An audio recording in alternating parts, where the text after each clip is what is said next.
Хайырлы көн, хөрмәтле тамашачыларыбыз. Татарстан 24 телеканалында турдан-туры эфирда мәдәни агарту тапшыруы. Барыгызга да матур һәм уңышлы көн теләп сезне сәламлыйм мин, Гөлүсә Сыңгатуллина.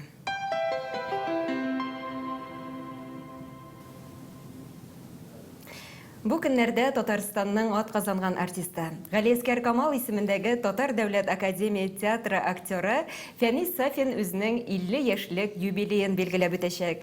Ул сабырлык, тыйнаклык үрнәге. Тик аның шушы сыйфатлары артында җырга моңга гашыйк талант ята. Артист һөнәре миңа язмыш бүләге ди ул. Бүген без яраткан артистыбызның иҗат юлы, аның рольләре һәм татар театрының бүгенгесе хакында сөйләшербез. Хайырлы көн, исәнмесез Фәнис абый, хуш килдегез. Хайырлы көннәр, Гөлүсә, хайырлы көннәр, хөрмәтле тамашачылар. Мине туры эфир булганга форсаттан файдаланып, әниемә дә сәламнәр җибәрәсем килә, әни карыйм дигән, әни сәлам. Менә шулай күңелле генә әйтеп башлап җибәрик әле, шулай бит Фәнис абый. Амин, шулай булсын. Һәм менә тамашачыларыбыз игътибарына тагын шуны әйтеп үтәсем килә, безнең инде тапшыруыбыз чыннан да турдан-туры эфирда бара. Әгәр дә инде кунагыбызга сорауларыгыз бар икән, безгә шалтыратыгыз, студиябызның телефон номерларын сез хәзерге вакытта экранда күрәсез. Фәнис абый, әңгәмәбезгә күчкәнче башта сюжет карап битәргә тәкъдим итәм. Ул инде сезнең хакта иҗатыгыз турында булыр. Игътибар экранга. Студия безнең бүгенге кунагы Татарстанның атказанган артисты Галиәскәр Камал исемендәге Татар дәүләт академия театры актеры Фәнис Сафин. Фәнис әфәнде Шүпрәле районы Иске Шүпрәле авылында туып үсә. Мәктәптә укыганда укытучы булырга тели. Тик соңрак төрле спектакльләрдә уйный, концерт тамашаларда катнаша башлагач, күңеле артистлык юлына тартыла башлый. Наил Дунаев һәм Илдар Хайруллинның актерлык бүлеген тамамлый. Укуы беткәч кире туган якларына кайтып китәргә җыена, ләкин язмыш башкача хәл итә. Фәнис Сафинны данлыклы Камал театрына эшкә чакыралар. Һөнәрем язмыш бүләге ди Фәнис әфәнде үзе. Фәнис абый, димәк инде 1996 елда сез данлыклы Камал театрына эшкә урнашасыз, шулай бит? Һәм шуннан соң инде башланган беренче рольләрегез, һәм инде тәүге сынаулар белән дә очрашырга туры килгәндер. Менә театрга нинди өмет-хыяллар белән килгән идегез? Һәм алар акланды дип әйтә аласызмы? Беренчедән, мин инде менә бу роль өчен бик зур рәхмәт, бик матур роль килеп чыккан. Дөресен әйтергә кирәк, Гөлүсә, мин инде үземне бер дә артист булыр дип уйламаган идем. Мин башта соңгы 2 елда мәктәптә укыганда үземне укытучы булырга әзерләдем. Һәм ниһаять ниндидер төрле сәбәпләр аркасында мине язмышым укытучы түгел, мәдәният һәм сәнгать институтына китереп чыгарды. Анда да мин әле режиссер булырга дип хыялланып бардым, артист түгел. Алданрак бардык, чөнки анда әзерлек курслары бар иде. Анда менә минем укытучым, булачак укытучым Илдар Хайруллин укыта иде, сәхнә әсәрләрен бирә иде, ача иде. Шул вакытта Илдар абый миннән сораган иде, син кем булырга телисең? Әйтәм, мин режиссер булам, әйтәм, мин районга кайтам. Туктале ди, менә ди, Камал театрында актерлык бүлеге була ди. Әйдә ди, актерлыкка кил ди. Әйтәм, юк, мин режиссер булам. Күрәсең инде ул вакытта районга кайтып режиссер булу минем өчен Галиәскәр Камал театрында артист булуга караганда ничектер дәрәҗәлерәк булып күренгәндер инде, күрәсең. Шул вакыт мин каршы килдем. Шул вакыт миңа кемдер килеп әйтте дә, син дә укытучы үзе чакыра икән, син бар ди. Син инде институтка кергән булып саналасың ди. Миңа бит нәрсә инде алга кайтасы килми, шул институтта укыйсы килә. Мин инде ризалаштым актерлык бүлегендә укырга. Шулай итеп, актерлык бүлеген тамамлагач, әле бит ул Илдар абый чакырды, сине театрда менә кычак җәеп көтеп торалар дигән сүз түгел. Барыбер дә рәхмәт, 1 елга сынау өчен калдырдылар. Әгәр дә шул сынауны үтәсәң, син Камал театрына каласың, сынауны үтә алмасаң инде Камал театрына китәсең. Минем шул вакытта менә иң төп максатым шул 1 ел дәврендә зур максатым булды. Ул да инде мин беренчедән театрга гашыйк булдым шул арада һәм бөтен гомеремне театрга багышларга дигән максат туды. Бүген инде мин әгәр дә юбилеемне Камал театрында үткәрергә җыенам икән, димәк мин ул максатка ирешкән булып чыгам. Һәм бу чыннан да инде язмыш бүләге булып чыккан дип әйтергә кирәк, шулай бит Фәнис абый. Шулай язмыш бүләге, чөнки бу көтелмәгән көтелмәгән вакытта килеп чыккан әйбер. Уйламаган вакытта килеп чыккан әйбер. Артист булып. Менә остазларыгыз хакында да сөйләшә башладык. Шулай бит, аның берсе инде Наил абый Дунаев, шулай бит? Әйе. Ялгышмасам. Илдар Хәйруллин. Әйе, ике остазыгыз. Менә билгеле бит инде Камал театры труппасына алынганнан соң сез алар белән берлектә бер сәхнәдә спектакльләрдә уйный башлыйсыз. Менә алар бит инде сезнең укучыларыгыз, алар укытучыларыгыз, алар белән бер сәхнәдә уйнау менә нинди хисләр уята иде? Ул җаваплымы? Беләсеңме, Гөлүсә, менә укытучыларның укучылары бик күп була. Менә без кайсы гына театрга барсак та, Илдар абыйның да, Наил абыйның да кайда гына укучылары юк. Ә менә бер сәхнәдә, бер театрда эшләүче укучылар бик сирәк. Шушы менә сирәк кенә артистлар арасында мин дә бар. Ул үз укытучыларың белән бер сәхнәдә уйна, бер спектакльдә уйна, ул зур бәхеттер инде. Менә мин шуны әйтәсем килә, син бит инде сорамакчы, авыр булдымы? Юк. Юк, җиңел булды. Чөнки алар мине бер кашанда килеп спектакльдән соң менә бергә уйнаган спектакльләрдә бер кашанда тәнкитләмәделәр. Менә син начар уйнадың, нишләп болай уйнадың, тегелә уйнадың. Уйласалар да алар миңа ул әйберне килеп әйтмәделәр, тик килеп мактау сүзләре генә әйттеләр. Менә бүген шәп булды, бүген әйбәт уйнадың, бу ролең әйбәт, бу образың әйбәт. Ну, бу мактаулардан соң инде ничек дип әйтергә, аркага канатлар чыга, күкләргә күтәрелеп китә, шундый рәхәт булып китә. Шуңа күрә мин форсаттан файдаланып, әлбәттә Илдар абыйга да, Наил абыйга да рәхмәтемне әйтәсем килә. Әле шуны әйтәсе килә, без Илдар абый белән һаманда партнерлар булып уйныйбыз. Әле менә юбилейда уйнала торган Өйләнәм та спектаклендә без аның белән партнерлар. Наил абыйга ул инде кызганычка каршы безнең арабыздан китеп барды. Менә бүген әйткән рәхмәтләрем аңа дога булып ирешсен иде. Амин. Урныш мактап булсын иде. Фәнис абый, аннан соң менә мин беләм, сезне еш кына Диләфрүзгә 4 кияү спектаклендәге Җәмил образыгыз белән чагыштыралар, шулай бит. Менә үзегез ничек уйлыйсыз? Сезне ачып бирә алырдай ролегез уйналдымы әле? Беләсеңме, Гөлүсә, ул артист кеше бер качанда канәгать булмас инде. Ролыннанмы, менә мин җитәрлек роль уйнадым, миңа җитә, минем шундый рольләрем, ул һәрвакыт канәгатьсезлек белдерә. Җәмилгә килгәндә, менә Җәмил образы ул минем ничек әйтергә, эчке халәтемнең, үземнең тормыштагы эчке халәтемнең чагылышы. Миңа ул образны биргәч, ул рольне биргәч, мин инде интегеп образлар уйлап тормадым. Чыктым да үземне уйнадым да бирдем. Ничек бар шулай? Ничек бар шулай уйнадым, чөнки мин ул Җәмил образында үземне күрдем. Тагын бер роль бар, менә кызганычка каршы мин рольне уйный алмадым. Ул Молла спектакль, Фан Миңнуллинның Молла спектакле, анда инде Әсфәндияр роле. Менә мин ул спектакльдә ул шушы Әсфәндияр ролен уйныйсым килгән, чөнки анарда да мин үземнең ичке халәтләремне күрдем, ул образда да. Анда уйный алмасам да, бәхетемә каршы, миңа Фәрит Рафкатович Мансур Гөләҗевнең Исәнмесез спектаклендә Мөслим ролен бирде. Анда да минем ичке халәтләрем чагылды. Шуңа күрә менә бу эч образда миңа калса, менә минем ичке халәтләрем чагылды дип әйтсәм, ялгыш булмас иде. Менә тамашачыларыбыз да театрга баргач, әлеге спектакльләрне игътибар белән карасыннар әле, шулай бит. Фәнис Сафин нинди икән ул? Әйе. Фәнис абый, аннан соң менә гадәттә шундый сүзләр ишетергә туры килә. Яхшы роль ул тиз генә ачылмый, артист белән кайчышлы уйный диләр. Менә кайсы ролегезнең эзенә төшү аеруча да авыр булды? Андыйлар бармы?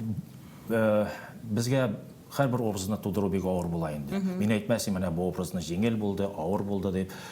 Чөнки без беләсеңме, менә без театрда бит инде ничек сөйләшәбез. Без образ ясадык, образны тегеләй булай иттек димез, без образны тудырдык дип әйтәбез. Шуңа күрә менә безгә ул рольне бирүгә башыннан ахырына хәтле без көне-төне буе шул образ турында уйлап йөрибез. Ятсак та уйлыйбыз, тырсак та уйлыйбыз. Кай вакытта урамда барганда теге кешеләр яктан кеше карашы күрәсең дә, син ни икән, кычкырып сөйләшеп барасы икән, шул образ буенча. Кешеләр шуңа сиңа игътибар итәләр икән. Шундый хәлләрдә булгалады. Аннан шуны әйтеп китәсем килә, мин бит инде теге эпизодик рольләрдә күп уйнарга туры килде. Менә эпизодик рольләр бик җиңел була диләр инде, әйме? Менә ул сүзне инде профессионал булмаган кешеләр әйтә. Әгәр дә профессионал булган кеше әйтмәс иде андый сүзләрне. Нинди генә роль булмасын, нинди образ гына булмасын, баш рольме ул, икенче пландагы рольме, эпизодик рольмы син сәхнәгә чыгып, тамашачының хәтерендә калырга тиеш. Менә эпизодик рольләрдә әйтик, син беренче пәрдәдә уйныйсың да, икенчесендә чыкмыйсың инде. Анда эпизодик рольдә уйнаучы актер ни кебек, сапер кебек, аңа ялгышырга ярамый. Әгәр дә ялгышсаң, әгәр дә син менә шушы бер чыгуда тамашачы күңелгә кереп кала алмасаң, тамашачы инде баш ергә чыккач туктары була кем уйнадысың. Кайда уйнады бу дип аптырап утырачак инде. Әгәр дә менә инде икенче беренче пәрдәсеннән дә мәсәлән чыгасың, икенче пәрдәсендә чыкмыйсың. Менә икенче пәрдәсендә дә тамашачы сине көтеп утырса инде, ул вакытта инде синең образың уңган булып чыга. Әле ахырдан килеп сиңа әйтсәләр дә, ой, Фәнис, менә карадым, образың бик әйбәт, сиңа тагын сине тагын бер чыгарырга иде дип, менә җитмичә калды дип әйтсәләр. Шуңа күрә нинди генә образны алма, һәрбер образны тудыру бик авыр. Әгәр дә инде ул кая булса качып йөрсә дә, аны эзләп табырга кирәк. Менә тамашачыга чыгарып тәкъдим итәргә кирәк. Аннан соң менә Фәнис абый бар шундый артистлар дип әйтик, аларга инде менә кеше фикере кирәк. Әйтик, анда режиссерның фикерен ишетү кирәк, шул вакытта коллегаларның фикерен ишетү кирәк. Менә бар шундыйлары, алар инде үз-үзләренә ышанган булалар. Менә үзегезне кайсы төркемгә кертәсез? Беренче төркемгә. Мин бер качанда бер кемгә дә үпкәләмәдем. Читтән караш кирәк. Читтән караш кирәк, әлбәттә. Анда инде үзеңнән тора. Алар читтән караш фикерләр күп булырга мөмкин. Син аларны фильтр аша чыгарга тиеш. Үзеңә кирәкләрне аларга кирәк, кирәкмәгәннәрен колак аша үткәрергә кирәк. Мин инде күп очракта колак салам. Чөнки ансыз булмый, ансыз ярамый. Күп очракта бит инде артист үзен яктан күрә алмый. Шуңа күрә яктан күргән, әйтелгән фикер кирәк булачак. Мин уңай карыйм андый әйберләргә. Менә шулай да артист буларак үзегезгә нинди таләпләр куясыз? Беренче чиратта дип әйтик. Иң мөһим таләпләр ул тырышлык һәм җаваплылык. Әле бит театрда талант кына җитми. Umuman безнең театрда барыбызда талантлы җегетләр, сәләтле җегетләр, кызлар. Менә җаваплылык кирәк. Ансыз булмый. Минем иң зур таләпләрем шул. Әле режиссер да бит сиңа менә талантыңа карап алмый, кай вакытта синең җаваплылыгыңа карап ала, эшләп чыга аламы, тырышлыгы бармы ул рольне уйнарга. Менә шуңа күрә шул ике таләп. Аңлашылды фикерегез. Менә бүгенге тапшыруга әзерләнгәндә мин сезнең белән бәйле бик күп төрле мәкаләләрне укып чыктым, интервьюларыгыз белән таныштым һәм ялышмаса менә 2003 елда биргән интервьюгызда сез мин бик оялчан дип әйткәнсез. Һәм менә әлеге сыйфатты миңа сәхнәдә комачаулый дигәнсез. Бу инде барысы да тәҗрибә белән килә торгандыр, әйме? Юк, менә нәрсә дип әйтәсем килә. Ничек җиңдегез менә бу әйберне? Җиңмәдем. Хәзер дә шул. Менә синең каршыңда утырам, мин бөтенләй кашыйм. Мин аны күрсәтмәскә тырышам, ләкин кашыйм. Юк, беләсең, бездә Русия, менә без бит инде авыл балалары. Бездә тыйнаклык, бездә сабырлык, бездә менә ул авылчанлык шул хәтле кирип сиңгән. Аны берничек тә чыгарып булмый. Ул спектакльләрдә дә күренә, ул тормышта да күренә.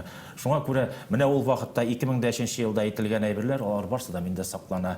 Бәлки мин бераз өйрәнгәнмендер аларны яшерергә, әмма ләкин минем күңелдә эчке якталар барсы сакланып килә. Менә шулай да миңа калса, менә әлеге сыйфатыгыз сезгә ничектер сәхнәдән аерым бер яктылык һәм җылылык исти кебек. Ничектер сезне яраттыра кебек. Мин шулай булса, рәхмәт бик зур. Мин моны истә калдырам аны. Шулай дәвам итәсез. Андый характерлы артистлар да булырга тиештер инде сәхнәдә, оялчан артистлар да булырга тиештер. Менә әсәрләр турында да сөйләшеп үтсәк, сез классик әсәрләргә үстенлек бирәсезме, әллә инде заман драматургиясе якынракмы?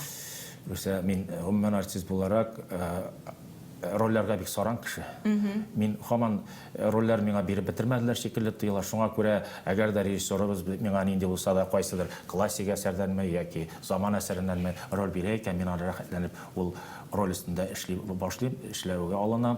Шуңа күрә мин теге аерып әйтмәсем, менә бусы миңа әйбәтрәк, тегесе нирәк, начарак дип. Шуңа күрә алар арасында аерма юк. Һәрберсен тырышып эшләргә тырышам.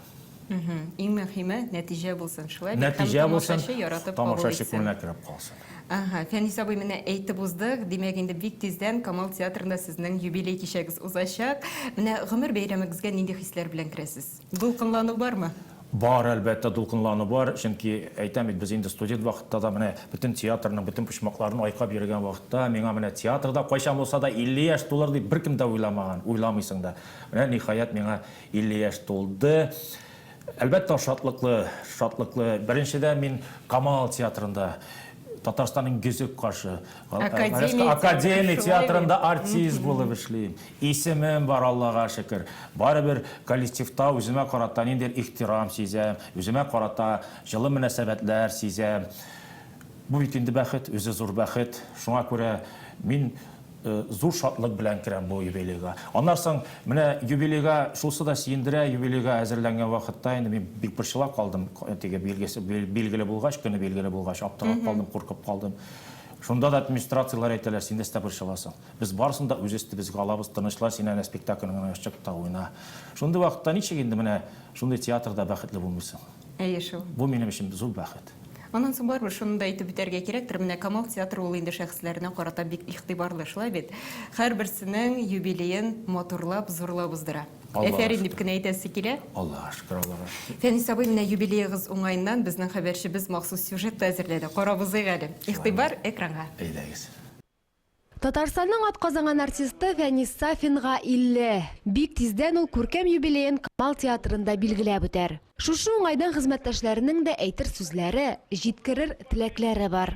Фәнис Сафинна мин беренче тапкыр Ркаил Зайдулланың Саташкан сандугач дигән спектаклендә Ләбиб ролендә күргән идем. Ул шундый самими, халыкчан, ихлас, бер катлырак та шул вакытта авылдан килгән егетне уйнаган иде. Мин аны нәкъ тормышта да шундыйдыр дигән кебек хис калды. Чөнки спектакльдә без аның белән бергә уйныйдык. Ул безгә яшәргә килә иде сюжет буенча инде.